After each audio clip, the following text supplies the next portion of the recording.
وحشنا يا رسول الله يا سيدنا شوقنا زاد والله ومهما طول الغياب. والحمد لله والصلاة والسلام على رسول الله ومن والاه وبعد. Donc, Inch'Allah, juste essayer d'être très court,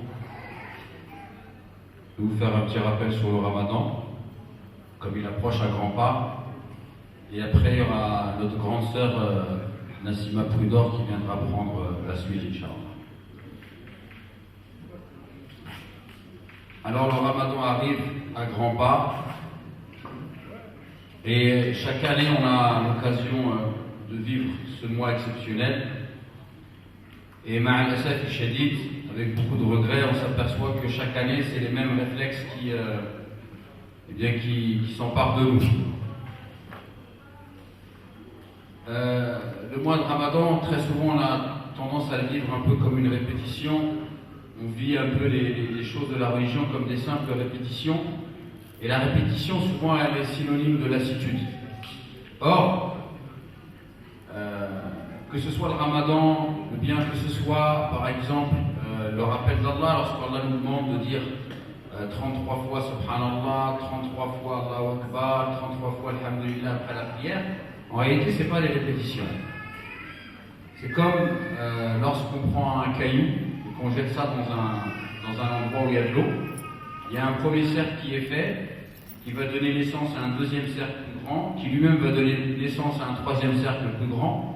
Et en fait, il n'y a pas de répétition dans le sens où lorsque par exemple je vais dire Subhanallah, le premier Subhanallah va faire naître un ressenti dans mon cœur, et à partir de ce ressenti, je vais dire un deuxième Subhanallah, qui m'amènera à un ressenti différent. Et pour le Ramadan, c'est la même chose. Chaque année, il y a le Ramadan qui arrive, et le Ramadan de l'année dernière, eh bien, il était censé nous propulser sur le plan spirituel, et donc ce Ramadan qui vient cette année, normalement, je dois l'appréhender, mais y fixer des objectifs qui seront différents des objectifs de l'année dernière. Donc chaque année, en fait, le Ramadan, c'est pas une fin en soi, c'est une étape qui me permet de me propulser encore un petit peu plus haut sur le plan spirituel.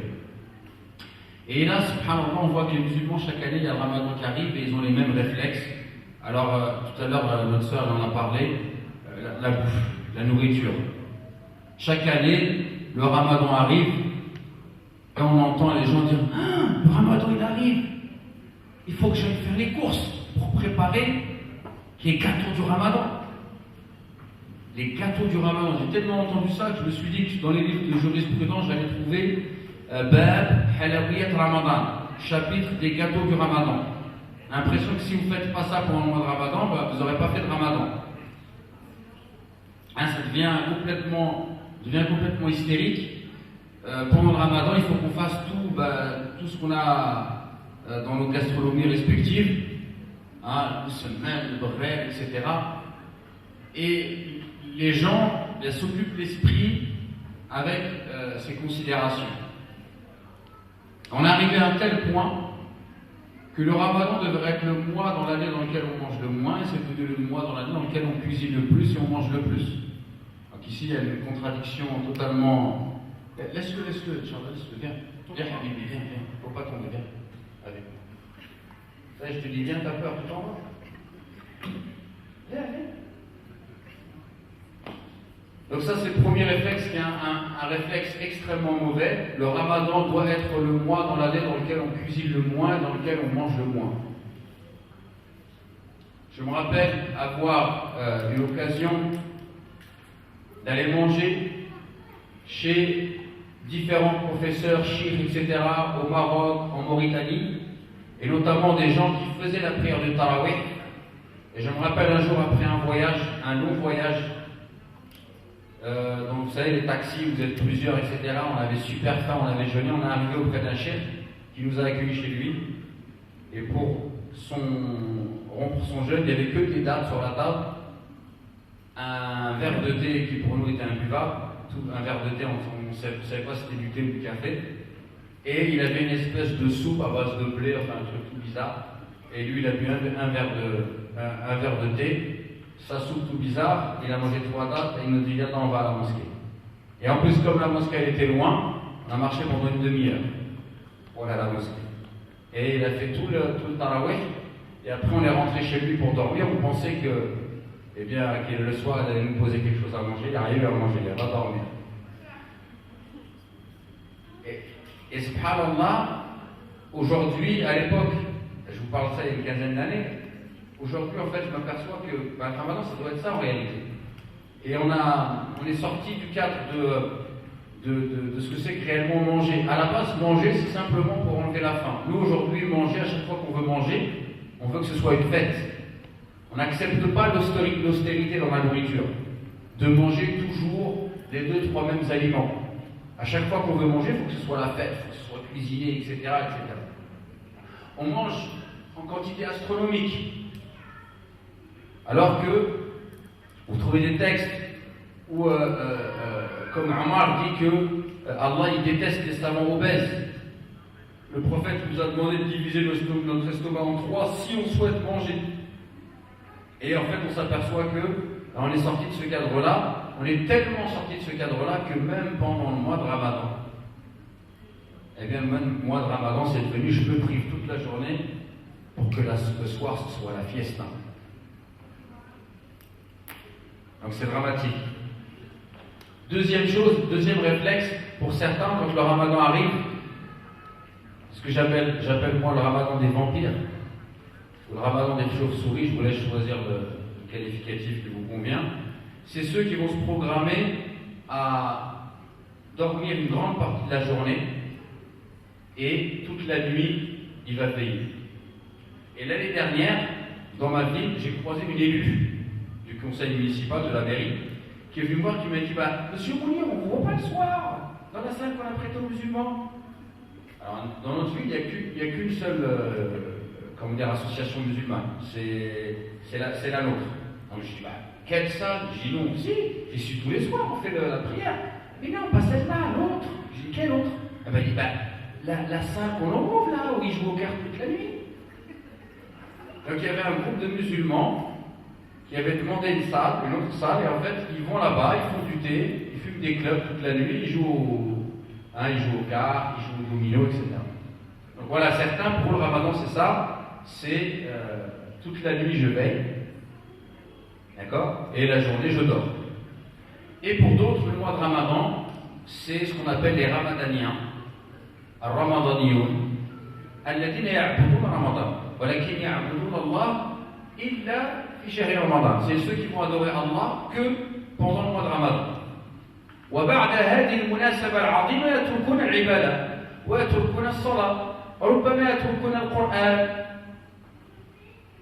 C'est les gens, ils vont adorer Allah que pendant le mois de Ramadan, mais après le Ramadan, il est déjà programmé. Il va oublier la prière, il va oublier le Coran, la mosquée, etc. Donc c'est des gens qui vont adorer Allah que pendant le mois de Ramadan. C'est un grand drame. Donc le mois de Ramadan, c'est un mois exceptionnel. C'est un mois où il y a énormément de récompenses à tirer. Sauf que ce n'est pas tous ceux qui vont jeûner qui vont tirer ces récompenses. Premièrement, quand on va jeûner, il faut savoir pourquoi on jeûne. Et le prophète nous dit alayhi salatu wassalam, Man sama Ramadan imanan wa ihtisaban ghufira lahu ma taqaddama min dhanbi.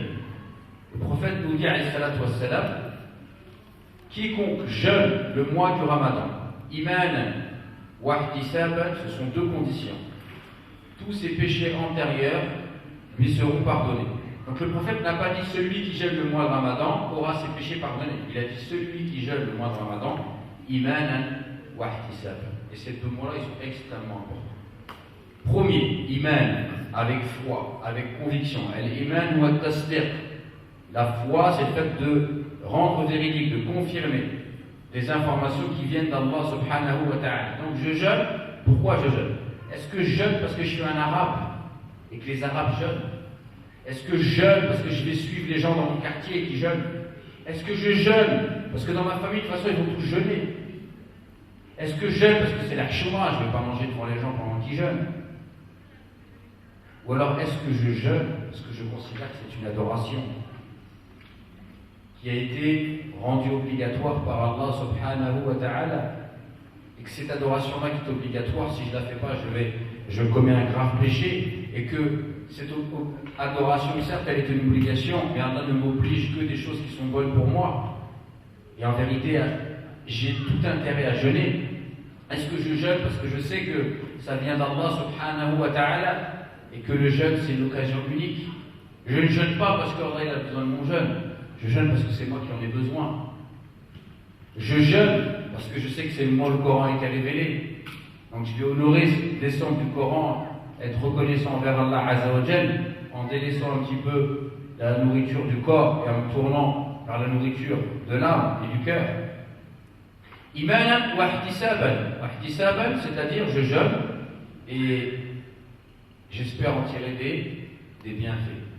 Des bienfaits dans l'au-delà, mais même des bienfaits ici-bas.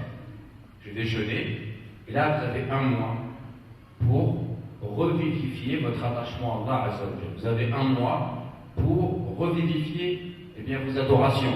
Vous avez un mois pour rechercher plus de profondeur dans votre relation avec Allah, avec le Coran.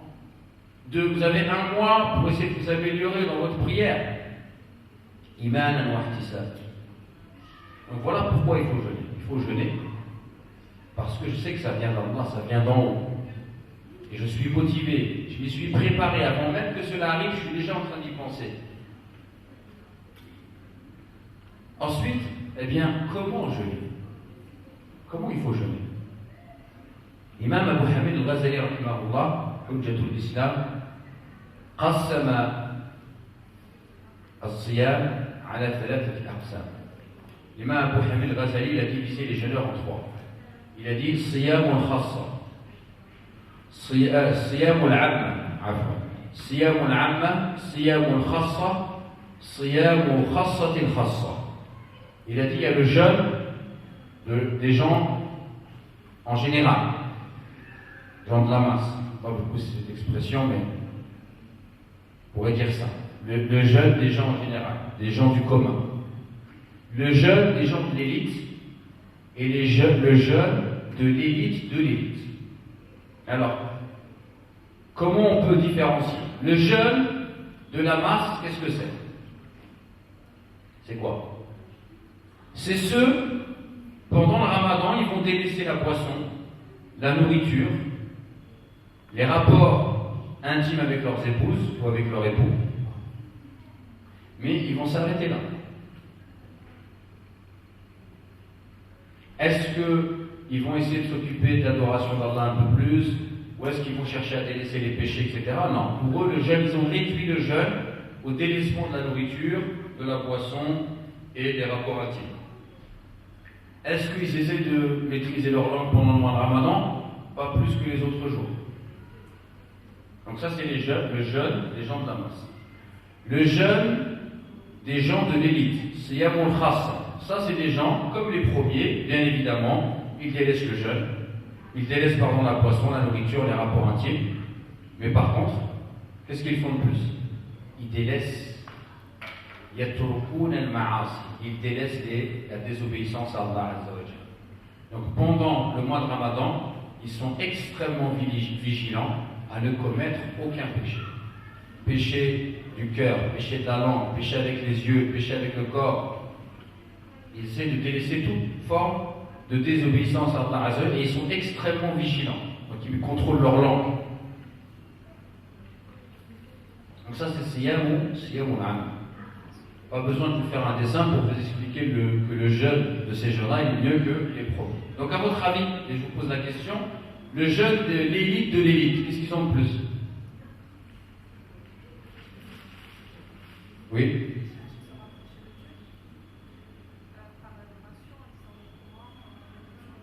Voilà, excellente réponse. Moi, c'est une de mes élèves, c'est pour ça. Non, tout à fait. Donc les jeunes de l'élite, qu'est-ce qu'ils ont? C'est-à-dire, la yashba'u, wa la yafturun, wa la yakhrujun an dhikrillah. C'est des gens, en fait, non seulement ils délaissent tous les péchés, comme les premiers, ils ont délaissé la boisson, la nourriture, les rapports intimes, comme les deuxièmes, ils ont délaissé tous les péchés, Mais ils ont quelque chose de plus. Qu'est-ce qu'ils ont? Ils sont constamment occupés par le rappel d'Allah. Et ils ne quittent pas le rappel d'Allah. Dans tout ce qu'ils font, même quand ils sont au travail, ils sont dans le rappel d'Allah Azza wa Jalla. Et ça rejoint ce que disait notre sœur tout à l'heure par rapport à Siyam et Sawm. En fait, on s'aperçoit que dans le Coran, il y a 7 fois le mot Siyam. Ya ayyuhalladhina amanu, kutiba alaykum as-siyam, kama kutiba ala alladhina min qablikum la'allakum tattaqun. Ici, Allah il parle du Siyam. Par contre, dans le hadith, dans lequel le prophète nous dit alayhi salam, kullu 'amali ibn adam yudha'af wal hasanatu bi'ashri amthaliha ila 700 di'fin. قال الله تعالى إلا الصوم فإنه لي وأنا أجزي به يدع شهوته وطعامه من أجلي وللصائم فرحتان فرحة عند الفطر وفرحة عند لقاء ربي والخلوف فم الصائم أطيب عند الله عز وجل من ريح المسك. Dans ce hadith exceptionnel dans lequel le prophète nous dit que tous les œuvres des enfants d'Adam sont multipliables de 10 jusqu'à 700 fois. Et Allah dit sauf le jeûne. Mais le mot qui est employé ici, ce n'est pas le mot du verset. Nous vous avons prescrit as-siyam. Mais Allah, il dit, et le prophète ici, il nous rapporte donc la parole d'Allah, c'est un hadith aussi, que Allah dit qu'il y a le jeûne qui est récompensé et qui est multiplié par plus de 700 fois. C'est lequel? C'est pas siyam, c'est sawm, c'est autre chose. Donc il y a le jeûne, où tu délaisses la boisson, etc. C'est déjà pas mal. Mais le jeûne des gens de l'élite, c'est celui-là, Sawm. Et c'est celui-là qui est récompensé plus de 700 fois. Et donc ce Sawm, qu'est-ce que c'est que le Sawm? Alors tout à l'heure, notre sœur a donné un certain nombre d'éléments. Et effectivement, le Sawm, premièrement, ça fait référence au jeûne des gens d'avant. C'est-à-dire avant, notamment les gens quand ils jeûnaient, les chrétiens, eh bien, ils s'interdisaient de parler aux êtres humains. D'accord? Donc, est-ce que nous, aujourd'hui, on aura le droit de jeûner comme ça? Sachant que, chez les Ahl al-Usul, qu'est-ce qu'ils disent? Shar'un man qablana, shar'un lana, man lam yarid nasir. La législation des gens d'avant, c'est une législation pour nous, tant que cela n'a pas été abrogé. Et effectivement, le fait de jeûner en s'interdisant de parler, ça a été abrogé. Il y a un hadith dans le Bukhari, en rapport avec un compagnon qui a voulu jeûner en restant au soleil et en s'interdisant de parler aux gens. Et le prophète l'a réprimandé et il lui a dit mets-toi à l'ombre et parle avec les gens. Donc nous on peut plus jeûner de cette façon. Donc ce verset, هذه الآيات قد نسخت حكمها الشكلين. Donc ce verset-là il a été abrogé. إني نذرت للرحمن صوما فلن أكلم اليوم إنسيا. Ce verset il a été abrogé. Mais s'il est dans le Coran, abrogé, ça veut dire quoi? Est-ce que ça veut dire que ce verset n'a plus aucun intérêt? Malcolm, vous vous endormez ou quoi? Ce verset, à votre avis, il a un intérêt ou pas? Est-ce que vous pouvez vous imaginer, parce qu'on a très mal compris le Nasikh wal Mansoukh. Abrogé, ça ne veut pas dire que ce verset-là, il n'a plus aucun intérêt. S'il est là, il a un intérêt. C'est quoi son intérêt? C'est que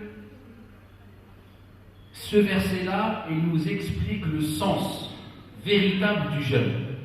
ليس المعنى الفقهي وإنما هذه الآيات تبين لنا المعنى الجوهري.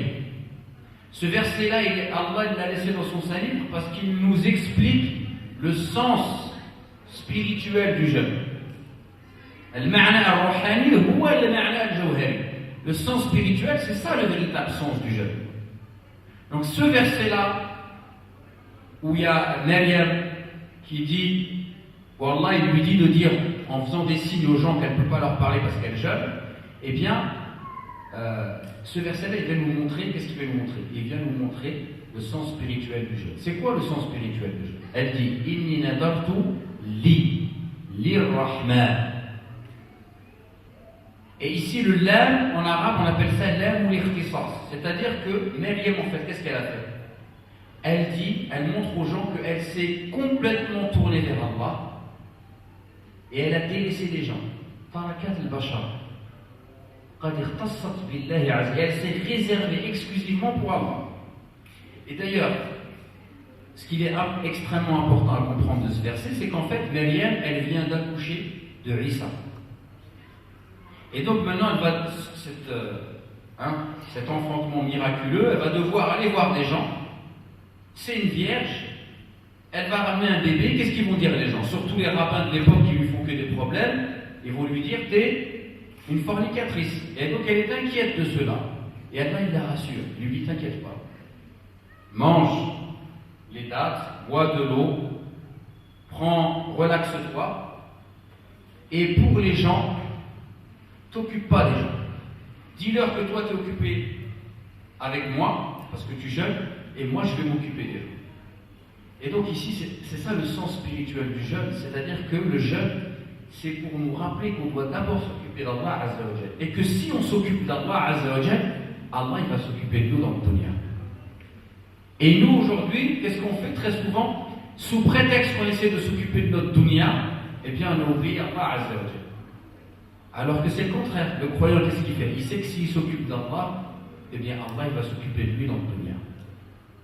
Inni nadartu lirrahmani sawman falan ukallima al-yawma insiya.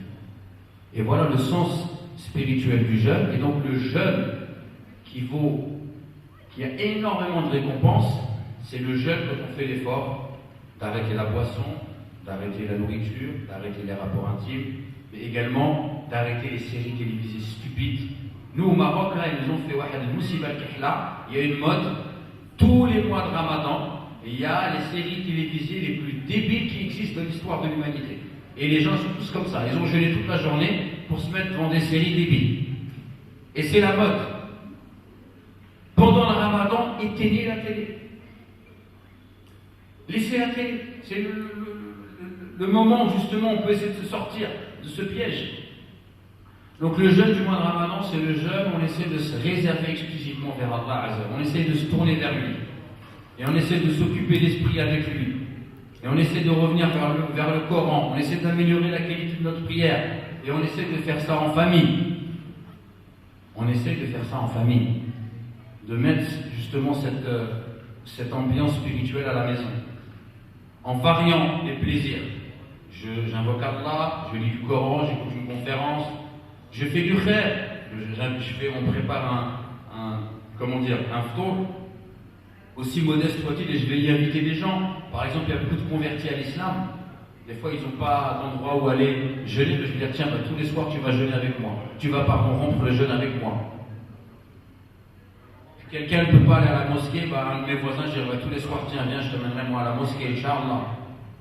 Et voilà, c'est ça, il faut essayer de refaire revivre cette spiritualité, cette générosité, cette miséricorde, cette entraide. Inch'Allah, ça arrive, là, c'est bientôt, donc il faut s'y préparer. Et il faut se conditionner à se dire que le mois de Ramadan, c'est quoi? C'est Allah. Je remets Allah au centre de toute chose. Barakallahu fikoum. Je vais, Inch'Allah, laisser la parole à ma grande sœur Nassima.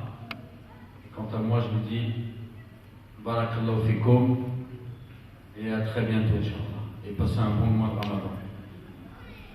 وحشنا يا رسول الله يا سيدنا شوقنا زاد والله